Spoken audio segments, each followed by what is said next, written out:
parts. Now, I haven't really like taken this project where it needs to be on account of, you know, finances and everything. This car is my daily driver, so I drive it pretty much every single day.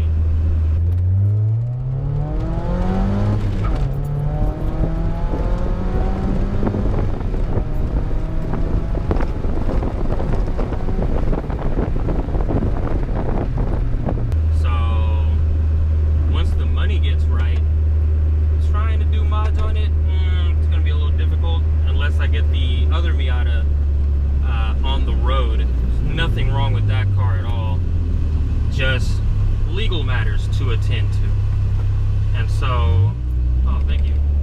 So I will get those legal matters taken care of as soon as possible so that we can begin to bring you guys some content of Kuro again. I know you guys have probably been wondering what's going on with that car. Some of you new people might not even know what it is, but that was my other project car, so we'll see what's going on. So what we're actually doing is we're rolling over to one of my boys' house. And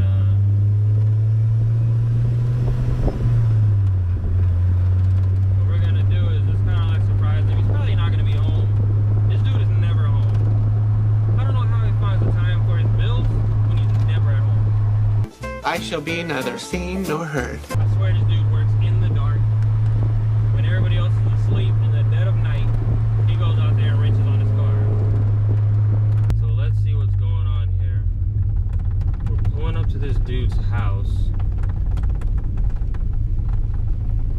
and literally looks like nobody's home.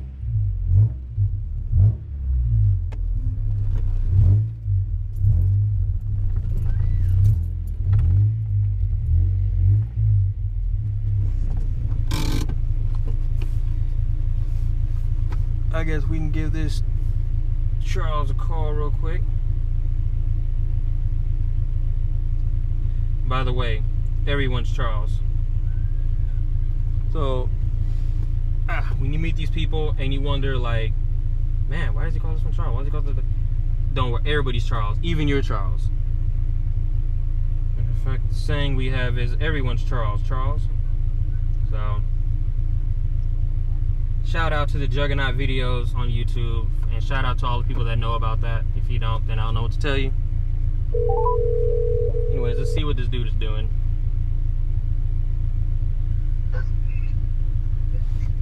Hey.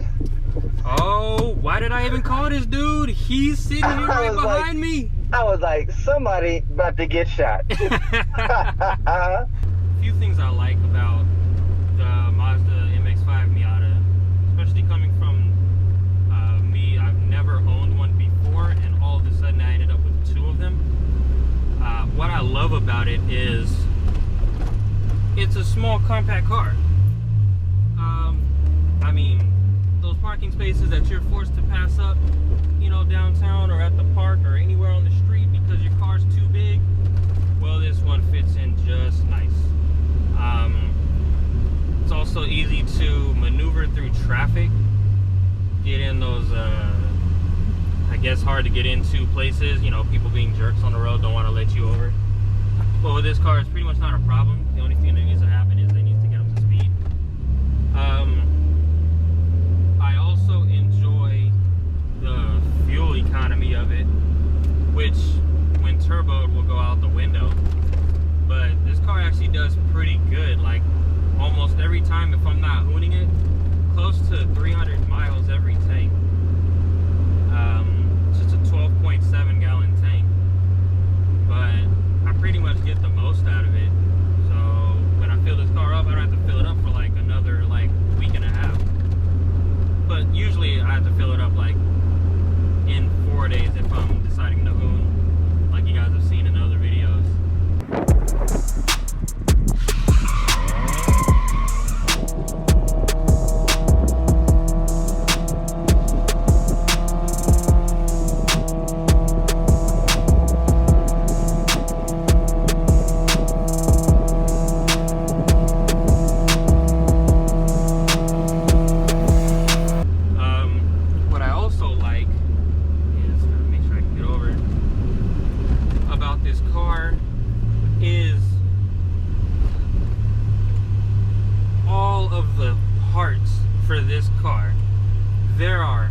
hundreds of thousands, perhaps millions. There are dozens of us. Dozens! Of Mazda MX-5 Miatas, and I mean there are so many parts that are interchangeable, especially from the NAs, which are what I have, to the NBs. I actually found a lot of the sway bar applications they just seamlessly transition from an NA to or from an NB to an NA, which is a lot beefier and actually better than any aftermarket NA sway bar set that you could buy from anywhere else. Now,